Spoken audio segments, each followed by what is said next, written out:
Thank you, Mr. Chair. It should be stressed much more in our debate, I think, that in the capitalist society the main threat to the freedom of media is coming from the private corporations.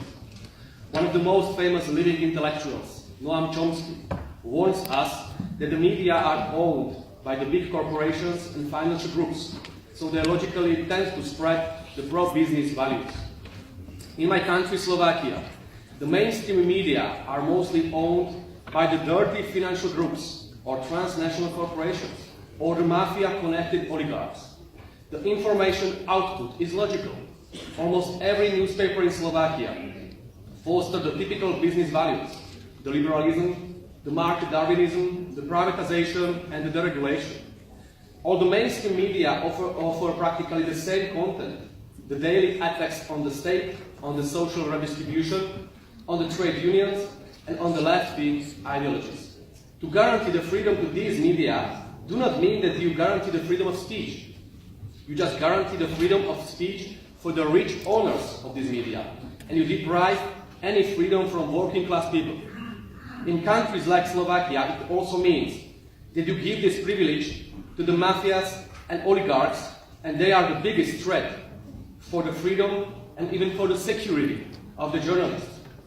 I just remind you that there was young journalist Jan Kuciak murdered in my country last year, together with his fiancée, and with the highest probability, according to the investigators, it was the mafia-linked businessman connected politically to the Slovak neoliberal opposition party who paid for this murder. Dear ladies and gentlemen, we should speak more about the owners of media and about the structural injustice in media system caused by the extremely rich corporations and their dirty money. There is no counterbalance because there are not enough money for it. And this is the main threat for the freedom of people, not the social media. The second point which I oppose is the selectivism in the media protection. According to some liberals, it's only the liberal media who deserve the freedom, but the alternative media are labeled as conspirational, dangerous, and extremist. Now they are even labeled as the tools in the Russian hybrid war. This is a dangerous path. I'm sorry, but where is the pluralism, freedom, and democracy in this selectivism?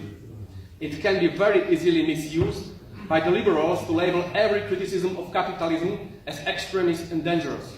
And all the alternatives will be eliminated, as it was in totalitarian regimes. My dear colleagues, in democracies there are always alternatives, including the anti-capitalistic ones. And we need to protect them because the world without the alternatives has its name, and it's not democracy.